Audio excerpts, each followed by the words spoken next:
Então, bom, vamos para a nossa aula de hoje.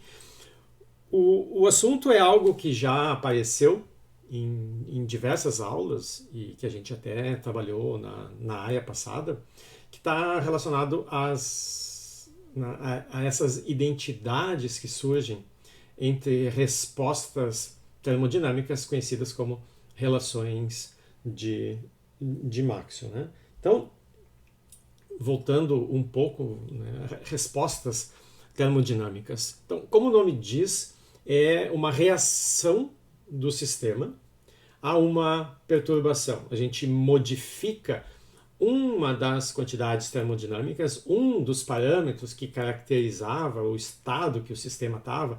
Ele podia estar numa temperatura, numa pressão, no volume, e a gente faz alguma coisa. Ou a gente modifica uma dessas quantidades, ou a gente injeta calor, ou injeta partículas. Tem uma gama enorme de maneiras de perturbar o sistema, de tirar ele desse estado de equilíbrio. E ele responde, ele reage e tem várias das suas propriedades que mudam de valor. Tá? Então, a essas quantidades, a essas reações, a gente chama então de respostas termodinâmicas, e elas são dadas por derivadas segundas dos potenciais. A derivada primeira introduz alguma quantidade termodinâmica.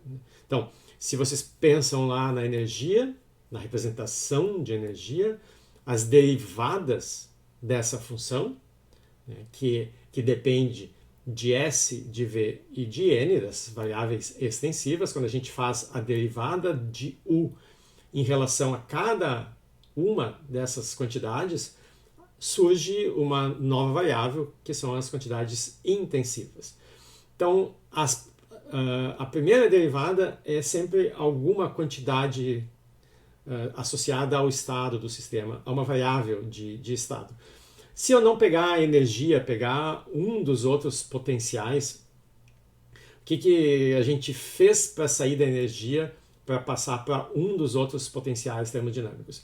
A gente trocou S ou V ou N, uma ou duas dessas quantidades extensivas, pelo seu par conjugado. A gente pode trocar o S pelo T, o V pelo P ou o N pelo Mi.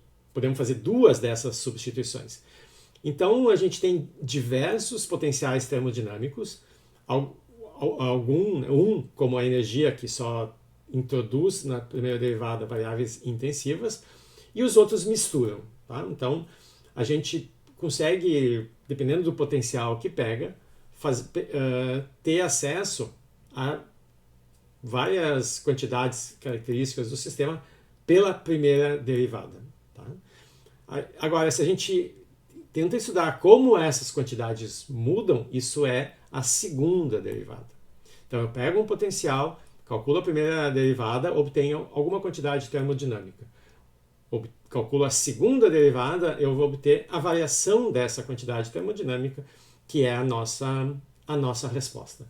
E a gente vai discutir um pouco hoje, um pouco na próxima aula, que essas respostas elas estão relacionadas a um pequeno conjunto de observáveis, de quantidades que podem ser medidas.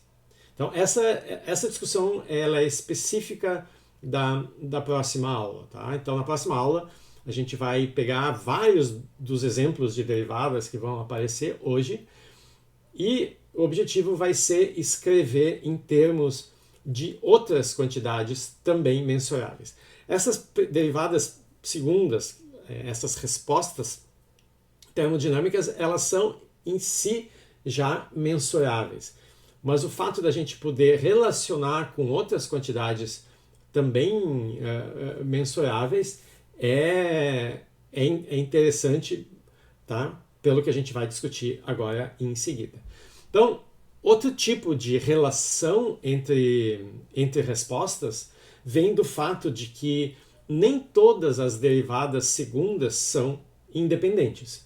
A gente já discutiu a condição de compatibilidade ou condição de consistência para poder, a partir das equações de estado, né, integrar, a gente viu isso já há algumas semanas, integrar e reconstruir a relação fundamental, né, essa relação de consistência precisava ser obedecida.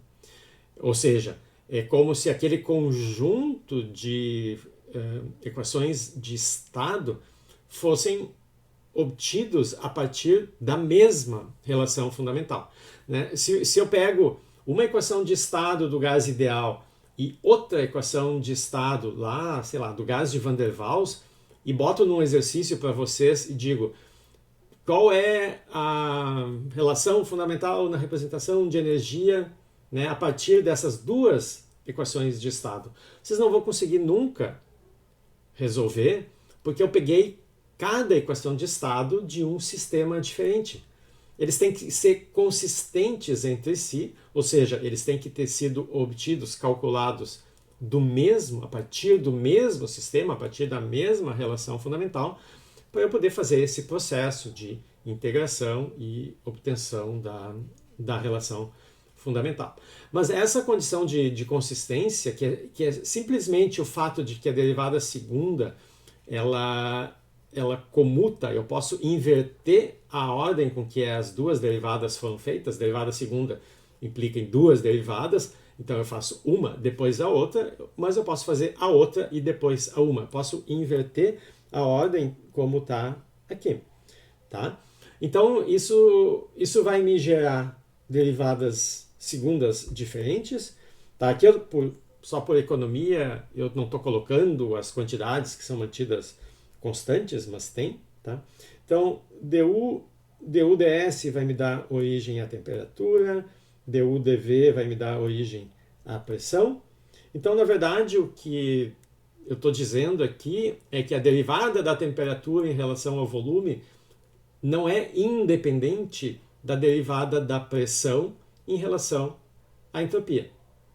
Existe, então, uma conexão entre essas derivadas segundas, justamente pelo fato da derivada segunda poder ser invertida, comutada, né? A ordem poder ser trocada. A todas essas identidades que a gente obtém invertendo a derivada segunda, a gente chama de relações de Maxwell.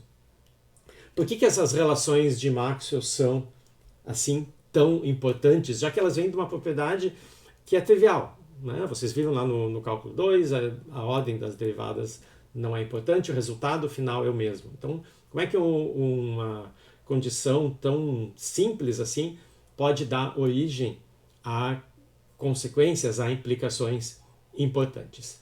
A primeira delas, que a gente vai discutir com detalhe hoje, é que cada lado dessa identidade está me dando um possível experimento que é feito. Né? Então, quando eu disse, aqui, isso aqui é a pressão, nesse experimento eu tenho calor sendo injetado aqui, né? Posso multiplicar por T aqui. Posso dizer que esse experimento é feito em determinadas condições, aqui não, a gente vai voltar a isso, mas é só para dar uma ideia. Então, do lado direito eu tenho um experimento onde eu injeto calor e em cima eu estou medindo como esse calor injetado no sistema afeta a pressão. É um experimento possível. Dou calor, meço pressão. Do lado esquerdo eu tenho temperatura. Então, esse experimento agora é completamente diferente. O sistema é o mesmo, mas no experimento do lado esquerdo eu estou mudando o volume do meu sistema e vejo o que acontece com a temperatura dele. Aumenta, diminui, permanece a mesma, etc. Então, são manipulações diferentes que são feitas em cada lado dessas equações. Então, o que eu estou relacionando efetivamente são dois experimentos que podem ser feitos de forma independente um do outro, sobre o mesmo sistema. o que essa identidade está me dando, e aí vem o segundo ponto, é uma previsão quantitativa da termodinâmica. A termodinâmica está me dizendo, olha, se pegar qualquer sistema, essa equação, ela vale para qualquer sistema termodinâmico. Se pegar um sistema, né, escolhe e faz esse experimento ou esse outro, que são diferentes, a termodinâmica está prevendo que o resultado quantitativo, eu tenho um sinal de igual aqui, é o mesmo. Então, são 200 anos, sei lá, de testes da termodinâmica. Obviamente, passou em todos e, né, a gente continua estudando ela pela sua relevância. Então, depois que essas previsões foram, né, fartamente exploradas e testadas, e o pessoal se convenceu, bom, a termodinâmica realmente funciona, a gente passa da fase de considerar as relações como previsões, a gente já verificou, né, exaustivamente isso, e passa a usar como auxiliares num experimento. Pode ser que o experimento que eu queira fazer seja esse, mas pode ser que eu não consiga, porque tem alguma dificuldade técnica de fazer esse aqui. Como a gente sabe que existem as relações de Maxwell, basta eu olhar, então, quem é o experimento do outro lado aqui da identidade, porque pode ser que esse outro seja mais fácil de fazer. E eu sei que o resultado tem que corresponder. Tá? Então, a gente sai da fase de previsão e passa a usar as relações como auxiliares ao físico experimental. Né? Agora, eu tenho dois experimentos que dão o mesmo resultado. Eu escolho, se eu puder, qual que eu prefiro fazer. Tá? Então, essa é a importância, uma, né, das importâncias das relações de Maxwell. Bom, mas quem são essas relações? Então, aqui tem dois exemplos. Eu peguei a representação de energia, onde, né, a nossa U é função de S, V e N, que são as variáveis que aparecem aqui nas diferenciais. E o segundo exemplo eu peguei Helmholtz, que é AF, e AF também é função de V e N, como a U. Mas, para fazer essa mudança de representação, a gente fez uma transformação da U, onde S passa a ser, né, no lugar de S, a nossa variável independente passa a ser a temperatura. E a temperatura justamente é obtida pela derivada da U em relação a S. Então, é uma mudança de variáveis, onde a variável que nos interessa é uma derivada da função original. A gente discutiu que tem que tomar cuidado, etc. Tá? Então, aqui eu tenho dt, enquanto aqui eu tenho ds. Se vocês notam, então, eu tenho tds numa das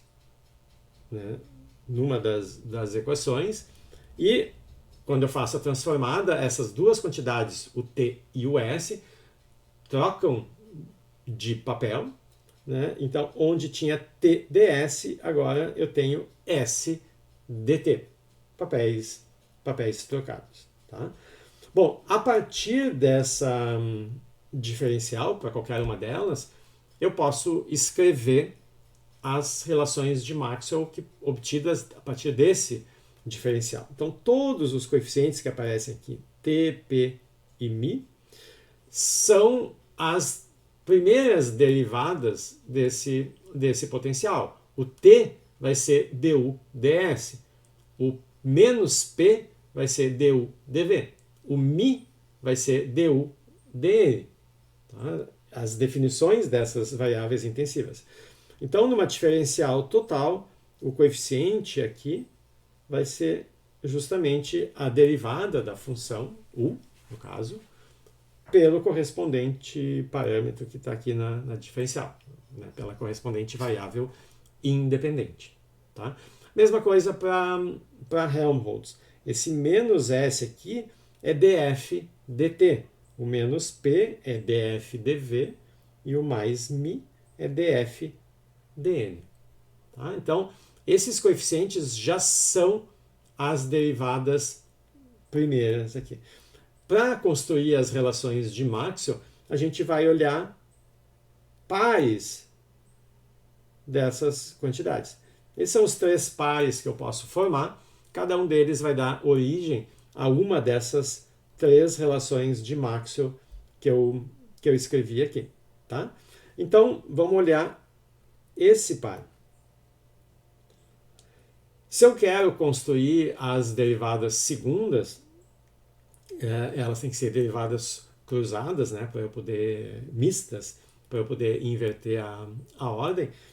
O t já era a derivada em relação a s. Agora, então, eu faço a derivada em relação a v. O menos p já era a derivada em relação a v. Agora eu faço em relação a s. Tá? Então, isso é justamente o que a gente tem aqui. Tá? Então, isso aqui é uma derivada segunda, porque tanto t quanto p é uma derivada primeira. Tá? E eu vejo qual foi a derivada usada aqui para obter o t, foi o ds. Qual foi a derivada usada para obter o p, ou menos p, foi o v. Agora eu vou trocar essas derivadas. O t eu vou derivar em relação a v e o p em relação a s. Tá? Então, no fundo, o que essa equação está me dando é simplesmente essa equação aqui, né, botando ali as quantidades que são mantidas constantes. Tá? Mas é só isso, a gente inverteu a ordem das derivadas. Depois eu posso pegar essa aqui e essa aqui e comparar o dt dn com o dmi ds, me dá a segunda das relações, tá? Ou olhar essas duas aqui, que é o par que faltava. Então, o menos p derivado em relação ao n vai ser igual ao mais μ derivado em relação ao v. E assim vocês podem construir todas as relações de Maxwell que vocês quiserem. Basta pegar os diferentes potenciais, tá? E fazer essas combinações. Então, como exemplo, a gente pega Helmholtz, mesma coisa. Eu posso olhar esse par aqui. Então, o menos S eu posso derivar em relação ao V, né, a outra variável, e o P eu posso derivar em relação a T, o menos P. Como vai aparecer menos dos dois lados, o sinal cancela.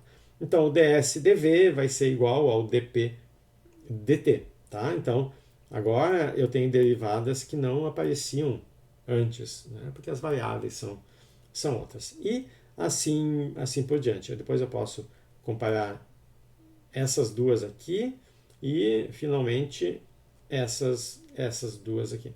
Então, cada um desses potenciais vai me dar origem a 3 relações de Maxwell. Eu posso pegar os outros potenciais. Se eu tiver outras variáveis, eu posso ter outras derivadas e assim vai. Tá? Então, isso aqui são tudo exemplos de relações de Maxwell. Então, a gente tinha mencionado, né, rapidamente que isso corresponde a uma identidade entre 2 experimentos. A interpretação física das relações de Maxwell é que eu posso fazer 2 experimentos independentes e o resultado tem que ser idêntico. Então, vamos olhar a derivada que aparece aqui do lado esquerdo, ds dv. Tá? Então, o que eu mantenho constante? Temperatura e o número de mols. Então, eu sei que o experimento é feito usando paredes impermeáveis, não deixa mudar o número de partículas, o N é constante. Tá? Esse sistema é mantido em contato também com um banho térmico. A temperatura é constante. Essa é a maneira de manter a temperatura é constante. Depois, a gente tem um ds ali no numerador, né? Então eu posso, se eu quiser, multiplicar, dividir por T. Então aqui em cima eu tenho a quantidade, é uma quantidade de calor. Tá? A temperatura é uma constante, então multiplico embaixo e em cima não muda nada. Mas daí eu consigo interpretar mais facilmente, TdS é calor. Então esse experimento basicamente é calor é injetado, uma maneira de pensar, né? Eu injeto calor, meço, né, o TdS e ao mesmo tempo meço a variação do volume, o dV, que é o que está embaixo. Tá? Então eu tenho uma medida em cima, uma medida embaixo, TdS e o dV, que são quantidades mensuráveis. Tá? E, claro, como eu estou aqui mexendo, permitindo que o volume mude, né? Eu tenho dV, eu tenho que ter alguma parede móvel nesse sistema. Aí vamos olhar o que eu tenho do outro lado. Então, as paredes continuam impermeáveis, o N é constante, mas agora, ao invés de uma parede móvel, eu tenho uma parede fixa. O volume é constante nesse problema. Então, já tem uma diferença ali. Tá? E o que a gente tem? Quais são as medidas que podem ser feitas?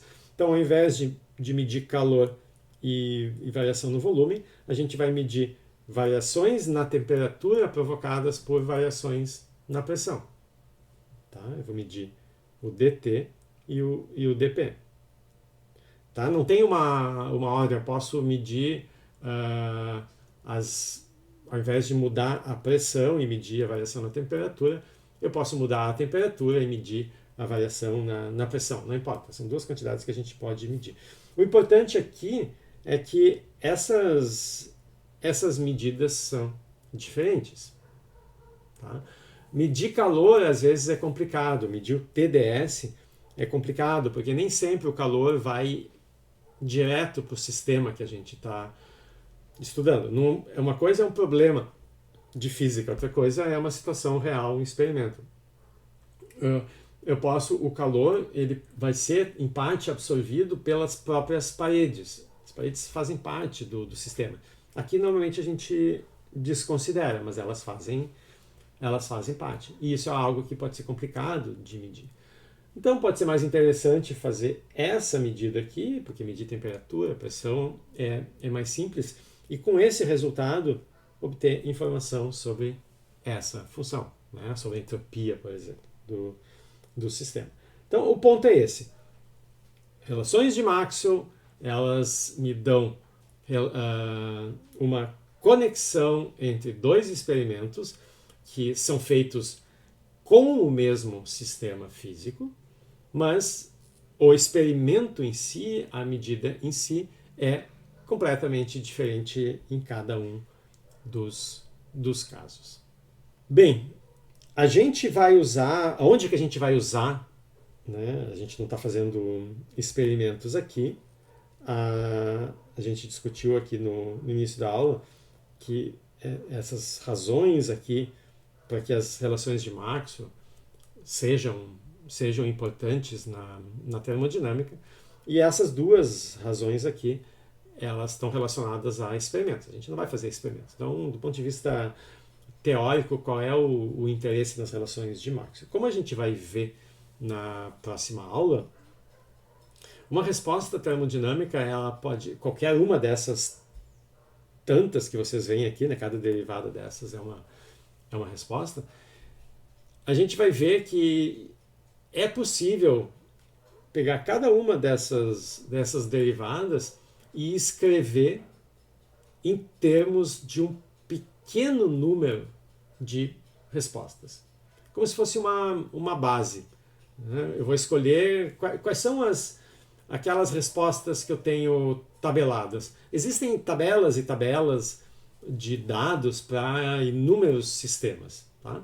Então vocês olham lá e dizem, bom, eu tenho aqui uma tabela feita em 1918, né, com dados sobre um tal sistema. Mas, obviamente, eu não vou tabular, né, ou quem fez a tabela, não vai incluir todas as possíveis respostas do sistema se ele sabe que existem respostas que são equivalentes. Eu pego qualquer uma dessas derivadas, isso aqui já reduz pela metade o número de quantidades que eu preciso tabular lá.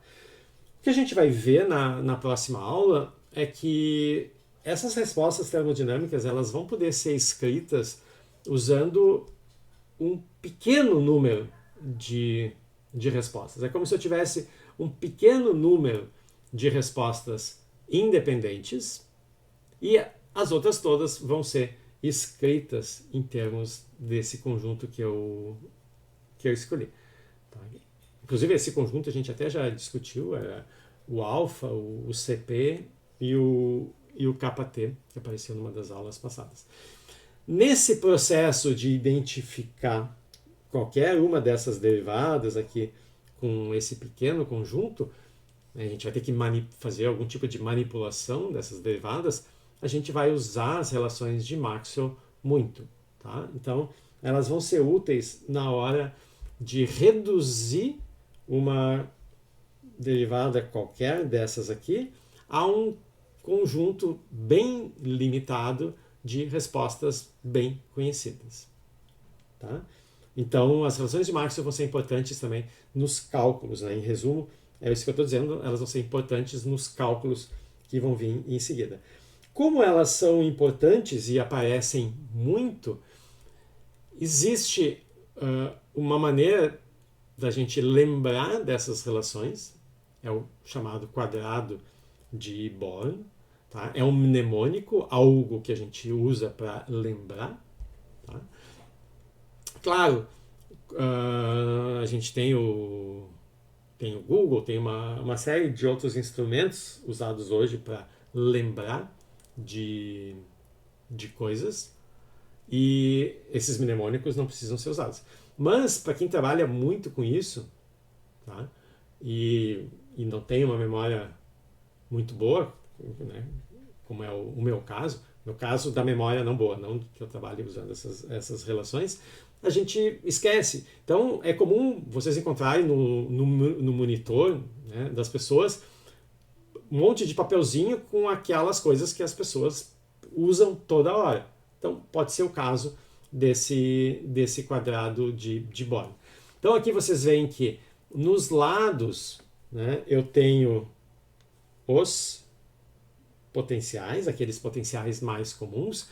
Aqui a gente fez algumas escolhas de quem vai aparecer nesse quadrado. Não são, obviamente, as únicas. Eu posso botar outras variáveis. Vocês notam, por exemplo, que o n não aparece. Então, as relações que eu tiro desse quadrado são aquelas para as quais o n não aparece, tá? Nem o mi. Mas eu posso fazer outros quadrados mnemônicos desses aqui, tá? Então, esse quadrado aqui, ele tem os 4 potenciais nos lados. Nos vértices eu tenho quantidades extensivas, como volume e entropia, e nos vértices opostos a variável conjugada. Né? Com entropia é a temperatura e com volume é pressão. A flechinha vai ser usada para tirar o sinal nas relações de Maxwell. Né? Vocês veem aqui que eu tenho relações onde aparece um sinal de menos e relações que são, aqui também, né? E relações onde os dois lados são positivos. Tá? Então, no mnemônico o sinal vai estar embutido nas flechinhas. Um problema desse mnemônico é que se a gente não tem ele colado no monitor, a gente tem dificuldade de lembrar, né, quem está e aonde está. Então existe o mnemônico do mnemônico. Então aqui tem uma frase em inglês, então vocês podem acompanhar, né, ela vai assim, assim e assim. Valid facts and theoretical understanding generate solutions to hard problems. Tá? Vai usando. Bom, a frase é difícil de lembrar. Felizmente, né, a gente fala português e o mnemônico E em português é melhor. Tá? Não é tão pomposo e bacana quanto, né, essa frase aqui, mas é mais fácil de lembrar. Então, o mnemônico em português é esse aqui. Vovô Fernando tinha gatos pretos, hoje são urubus. Vovô Fernando tinha gatos pretos, hoje são urubus. Tá? Muito mais fácil de, de lembrar e absolutamente nenhuma relação com ciência, muito menos com termodinâmica. Né?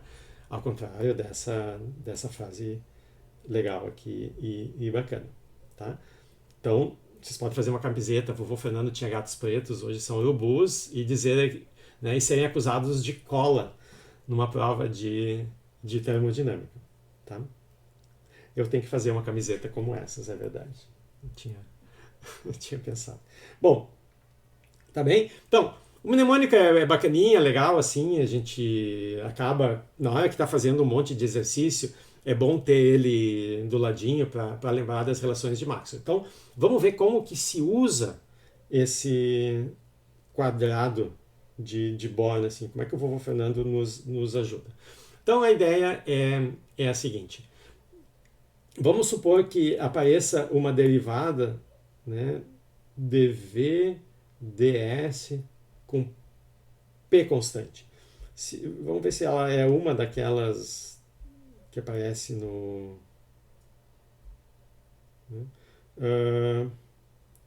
então, dvds com p constante não é nenhuma dessas aqui, porque p teria que aparecer como uma das variáveis independentes. Tá bem, não importa. Tá? O importante aqui é notar o seguinte. Eu tenho essa relação aqui entre as variáveis que aparecem dv, ds, p. E vocês notam que é a mesma relação que aparece aqui. É um L. Tá? dv, ds com p constante. Então, a maneira como a gente usa o quadrado é identificando, né, na derivada que a gente tem qual é esse L e pegando o L na frente.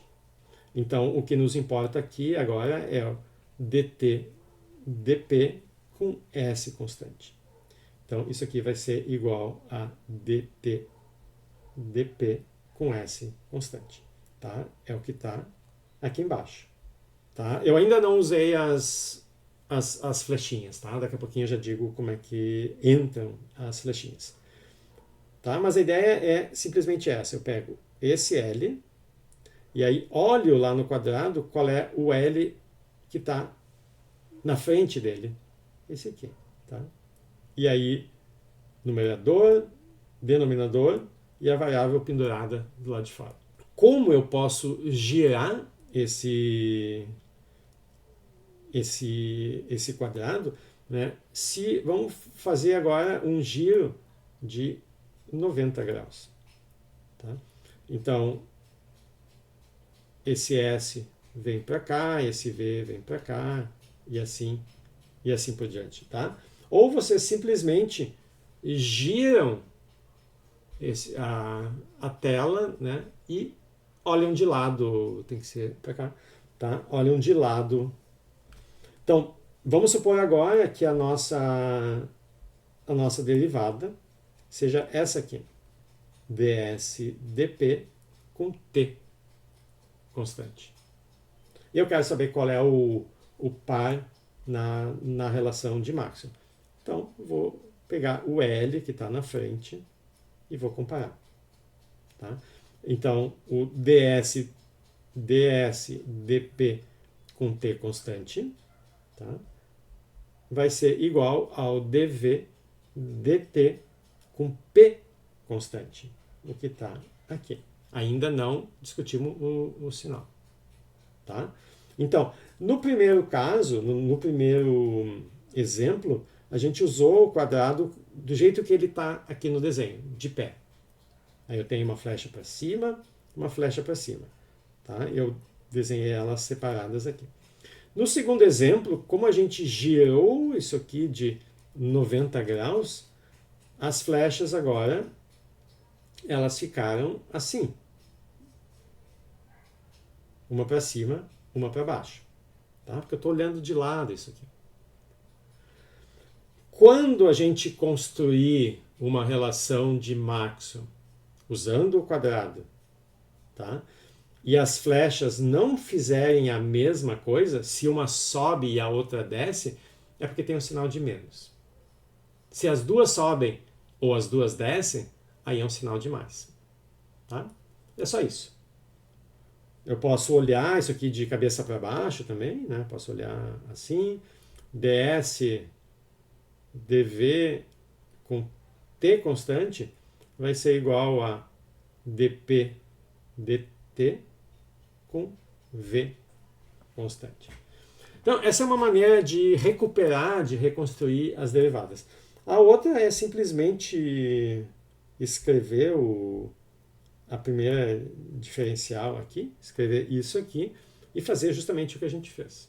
Né? Ficar fazendo as combinações aqui entre as primeiras derivadas. Como, né, a gente tem consulta, a gente consegue olhar, né, o quadrado perde um pouco a utilidade. Assim. Então, de novo, ele é útil para aquela pessoa que está fazendo um monte de cálculo usando isso e não quer toda vez ter que abrir um livro, né, deixar um livro grande ocupando espaço ali, desenha o quadradinho e usa ali. Tá?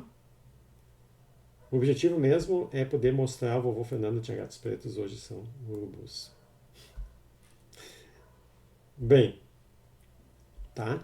Então, vocês vão usar bastante essas relações de Maxwell, porque elas realmente aparecem muito aqui.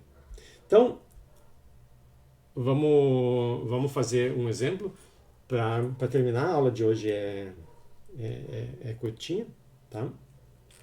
Então, o exemplo é o seguinte. Isso aqui já é um exemplo, já é uma antecipação do que a gente vai discutir na próxima aula. Tá? Mas esse aqui é um caso realmente simples do que vai aparecer. Dessa redução de respostas. Tá? Então, a redução de uma derivada segunda, como essa aqui, a uma expressão que depende ou de quantidades associadas a quantidades simples, né, associadas ao estado, como temperatura, pressão, volume, mas pode ser escrita, pode depender também de outras respostas, né? Calor específico a volume constante, a compressibilidade isotérmica, o coeficiente de dilatação, são tudo respostas desse sistema. Então, o que a gente vai fazer aqui é escrever uma resposta qualquer que a gente tem em termos, né, de outras respostas. Então, como é que a gente faz isso? Na próxima aula, a gente vai ver uma maneira sistemática de operar nesse caso. O que ele tem que fazer primeiro, segundo passo, terceiro passo, para não criar confusão. Tá? A gente sempre pode chegar na expressão que a gente quer, mas fazendo uma baita volta, né, no meio do caminho. Então, essa maneira sistemática, o conjunto de regrinhas que a gente vai ver, é mais para evitar desvios do caminho mais simples, tá? Do que como, essa é a maneira de resolver. Tá? Então, a gente começa aqui. Então, várias das coisas aqui vão ficar mais claras na próxima aula. Tá? Então, a primeira coisa que a gente faz é se livrar desse S que tá pendurado aqui.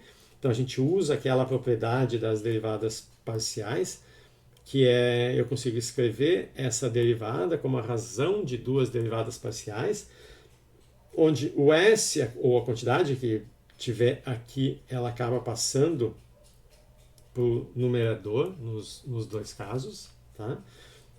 A quantidade que estava no denominador vai para a fração que está no numerador, e a que estava no numerador vai para a que estava no denominador. Tá? Então, isso é uma propriedade que a gente já viu, como ela é obtida, já usou várias vezes. Aí a gente vê, por exemplo, que aqui no numerador, se eu multiplico e divido por t, tá? Isso aqui é calor em relação à temperatura quando o volume é mantido constante. Tá? E isso aqui é a definição do calor específico a volume constante. Então, o numerador aqui não precisa fazer nada. A gente tem esse T que ficou de fora aqui, e o resto foi identificado como CV. Tá? Então, já é parte do problema. A gente se livrou dessa derivada e escreveu em termos de ou funções variáveis, né, de estado, como é o T, ou respostas, como é o CV. Mas agora a gente tem esse ds dv a t constante. Então, aqui a gente usa as relações de Maxwell. Então, a gente tem ds dv a t constante, esse aqui, que seria essa aqui de cabeça para baixo, né, invertida. O resultado vai ser isso aqui, também invertido. Tá? Então, o ds dv a t constante vai ser igual ao dp dt a v.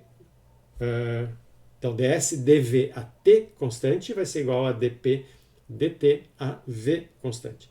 Então, eu posso inverter os dois lados aqui. Essa é a relação de Maxwell que nos serve. Então, lá no exemplo, no lugar de ds dv a p constante, eu vou trocar por dp dt a v constante. Tá? Então, daqui para cá, a gente usou uma relação de Maxwell. Mas eu ainda preciso me livrar dessa derivada, escrever ela em termos de outras respostas. Então, é o que a gente faz aqui. Então, uso a mesma propriedade. Eu quero que V apareça no numerador e no denominador, porque as respostas que a gente tinha discutido eram justamente como o volume mudava em relação a uma mudança na pressão ou na temperatura. Então, eu quero colocar esse volume que está pendurado aqui, né, na fração, porque ele vai ser medido, ele vai ser observado. Então, de novo, a gente usa a mesma regra de derivada. Esse volume vem para o numerador aqui, esse cara vem para cá e esse aqui de cima vem para de baixo. Tá? Bom, agora o problema está praticamente pronto, porque a gente pode identificar. Então, como o volume de um objeto muda quando muda a temperatura. Isso é o nosso coeficiente de dilatação. Só que o coeficiente de dilatação ele é definido como 1 sobre V vezes isso aqui. Tá? Mas então, como eu não posso simplesmente botar aquele volume do nada, eu tenho que dividir e multiplicar. Tá? Então, esse pedaço aqui vai me dar o alfa, e o resultado é alfa vezes V. Tá? A mesma coisa a gente faz com o denominador.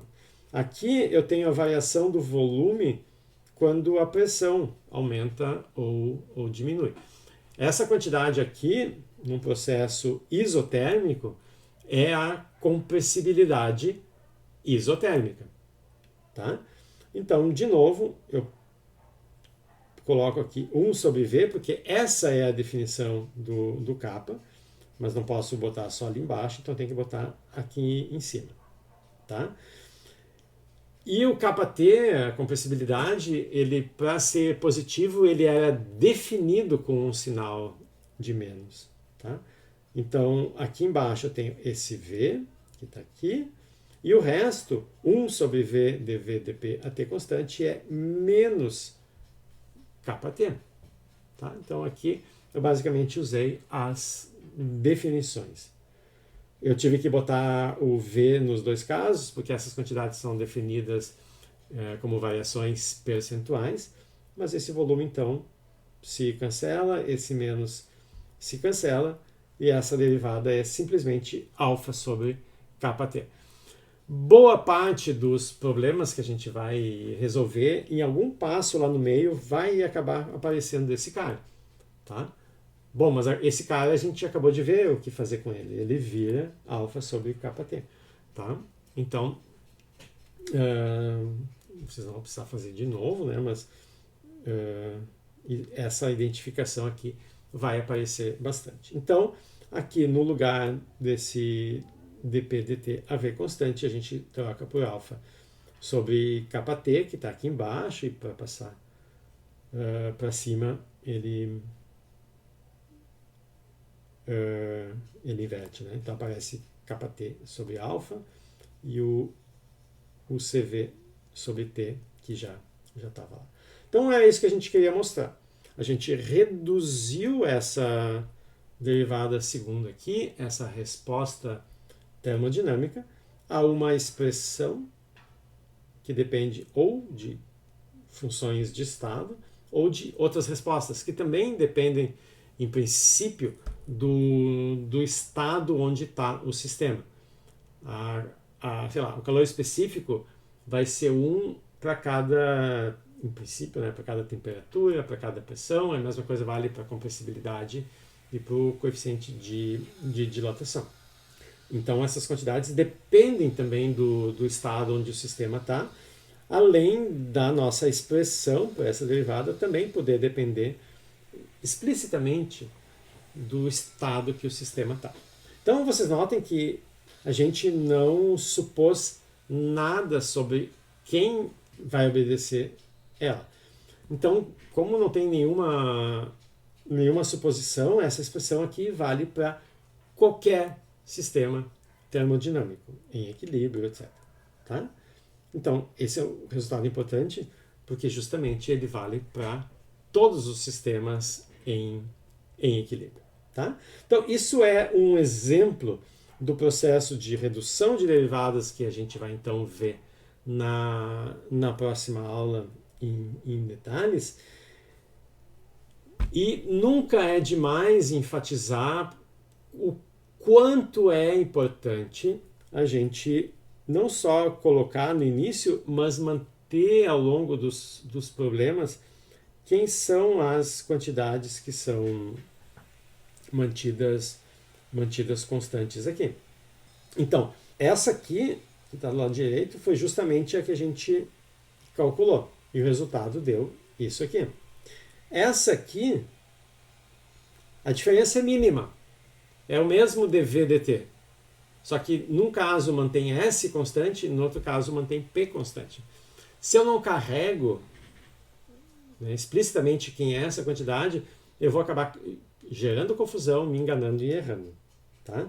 Então, enquanto esse dV dt AS constante me dá isso aqui, o dV dt AP constante é justamente isso aqui.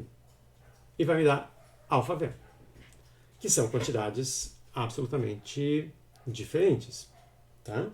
Então, é fundamental não perder a quantidade que é mantida constante. Claro, a gente pode simplificar, eu vou ter exercício dizendo, olha, do início ao fim o n é constante, então todas as derivadas têm um n pendurado, mas eu não vou botar para não deixar a notação muito pesada. Tá bom, tá? Mas tá dito, tá claro isso. Tá bem? Então, a gente vai ter outros exemplos que vão mostrar a importância de não perder o contato com essas quantidades aqui, não perder de vista.